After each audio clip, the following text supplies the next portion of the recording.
Hello everyone, मैं मौनिक Damania टिकविक securities की ओर से और ये है आपका पोस्ट मार्केट आउटलुक फॉर 30 मार्च। तो चले देखते हैं कि आज बाज़ार में कैसी ट्रेडिंग हुई है।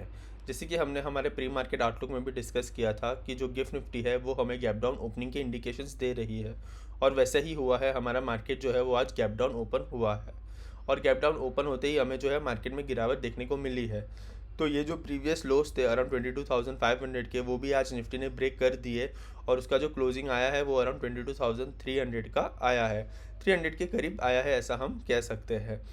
तो अगर हम बात करें तो फाइनेंशियल ईयर की जो ख़त्म होता है 31 मार्च को, और कल जो है वो 31 मार्च है, पर कल जो है हमारे मार्केट में जो है वो छुट्टी है, हॉलीडे है। तो आज जो है हमारा ट्रेडिंग डे ऑफिशियली अगर हम कह सकते हैं कि आज हमारा लास्ट ट्रेडिंग डे था ऑफ फाइनेंशियल ईयर। तो ये मैं आपको क्यों बता रहा हूँ, क्योंकि होता ये है कि बहुत सारे रिटेलर्स जो होते हैं जिनके शेयर्स जो है वो लॉस में होते हैं, वो आज के दिन जो है वो शेयर्स बेच देते हैं, और फिर 1 अप्रैल या तो फिर नेक्स्ट ट्रेडिंग डे के दिन वो ख़रीद लेते हैं। इससे क्या होता है कि जब वो इनकम टैक्स फाइल करते हैं वो दिखा सकते हैं कि ये फाइनेंशियल ईयर में उनको लॉस हुआ है, और वो लॉस जो है वो कैरी फॉरवर्ड कर सकते हैं आगे के सालों में। तो इसे जो है पूरा टैक्स हार्वेस्टिंग कहते हैं, और ये एक लीगल तरीका है टैक्स बचाने का। तो हो सकता है कि जो आज हमें हमारे बाज़ार में जो गिरावट देखने को मिली है ज़्यादातर, वो इसके वजह से भी हो सकती है कि जो रिटेलर्स है उन्होंने लॉस बुक किया होगा अपने पोर्टफोलियो में। ये वन ऑफ द एक चांसेस हो सकते हैं। और अगर हम दूसरी बात करें तो आज जो यूएसडी आईएनआर की भी हम अगर हम बात करें तो उसने भी जो है नया ऑल टाइम लो लगाया है अराउंड 95 रुपीज़ का। ये भी एक बैड न्यूज़ थी हमारे मार्केट में। और चेरी ऑन द केक तो हमेशा एफआईआई रहेगा, उन्होंने भी आज मेरे हिसाब से सेलर्स ही रहे होंगे। तो यही निफ्टी की बात करें तो निफ्टी में आज हमें करीबन 500 पॉइंट की गिरावट देखने को मिली है। तो हमारे जो नेक्स्ट सपोर्ट है वो 22,000 के ही है। तो हो सकता है आगे आने वाले दिनों में हमें वो लेवल भी देखने को मिल सकता है। एक बार हम 30 मिनट्स का टाइम फ्रेम का चार्ट देख लेते हैं। तो जैसे कि हम यहाँ पे देख सकते हैं, हमें आज पूरे बाज़ार में जो है एज सच कोई पुल बैक देखने को मिला नहीं है। ये एक स्ट्रेट फॉल ही था आज के बाज़ार में। एक बार हम बैंक निफ्टी देख लेते हैं।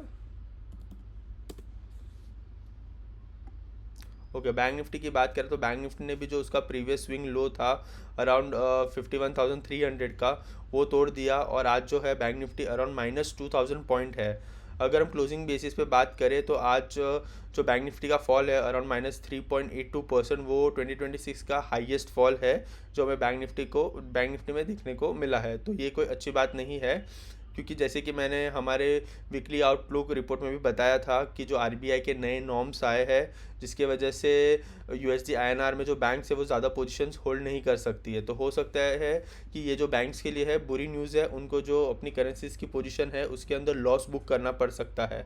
तो ये एक स्पेकुलेशन था जिसके वजह से जो बैंकिंग के स्टॉक्स थे उसमें आज हमें काफ़ी गिरावट देखने को मिली है। तो यही एक रीज़न है कि बैंक निफ्टी जो है वो आज अराउंड 3.82% नीचे क्लोज हुआ है। तो इसका भी अगर हम 30 मिनट्स टाइम फ्रेम का चार्ट देख लेते हैं एक बार, तो यहाँ पे भी हम देख सकते हैं कि बैंक निफ्टी में भी हमें जो है वो एज सच कोई पुल बैक देखने को मिला नहीं है। जो है सीधी सीधी गिरावट ही हमें देखने को मिल रही है बैंक निफ्टी में। चलिए एक बार जो है वो हम ब्रांड क्रूड भी देख लेते हैं कि ब्रांड क्रूड में क्या हुआ था आज। देखिए, अगर ब्रांड क्रूड की बात करें तो हमने जब सुबह देखा था तभी भी वो अराउंड 106 ही था, अभी भी 107 ही है, और उसने जो हाई है वो अराउंड 109 की लगाई है। अगर ये कूल ऑफ होता है आगे आने वाले दिनों में तो ही हमारे लिए अच्छी खबर होगी। एक बार हम यूएसडी आईएनआर भी देख लेते हैं। ओके, यूएसडी आईएनआर की अगर हम बात करें तो आज ये कुछ ज़्यादा ही वॉलेटाइल था। उसने ऑल टाइम लो लगाया है अराउंड 95.2 का, और अगर हम आज के दिन के लो की बात करें तो वो अराउंड 93.4 का लो लगा के आया है। ठीक है, तो ये जो यूएसडी आईएनआर है, हमें उम्मीद थी कि आज कंसोलिडेट होना चाहिए था, नए आरबीआई के नॉर्म्स आए हैं इसके वजह से, बट ऐसा हुआ नहीं और उसने नया ऑल टाइम लो लगा लिया है। तो देखते हैं कि आगे आने वाले दिनों में जो यूएसडी आईएनआर है वो कैसा परफॉर्म करता है। अगर हम कोई पर्टिकुलर सेक्टर की बात करें कि आज कौन से सेक्टर्स ने अच्छा परफॉर्म किया था, तो जैसे कि हमने प्री मार्केट में भी डिस्कस किया था कि आज हम कोई पर्टिकुलर सेक्टर पे फोकस नहीं करेंगे, क्योंकि हमें ऐसा लग ही रहा था सुबह से कि जो ब्रॉडर मार्केट्स है वो गिरेंगे, और वैसा ही हुआ है। आज एक भी सेक्टर जो है वो ग्रीन में क्लोज नहीं हुआ है, सारे के सारे सेक्टर्स जो थे वो रेड में ही क्लोज हुए हैं। तो आज एज सच कोई सेक्टर ने अच्छा खास कुछ परफॉर्म किया नहीं है। चलिए एक बार जो है वो हम FII-DI का डेटा देख लेते हैं।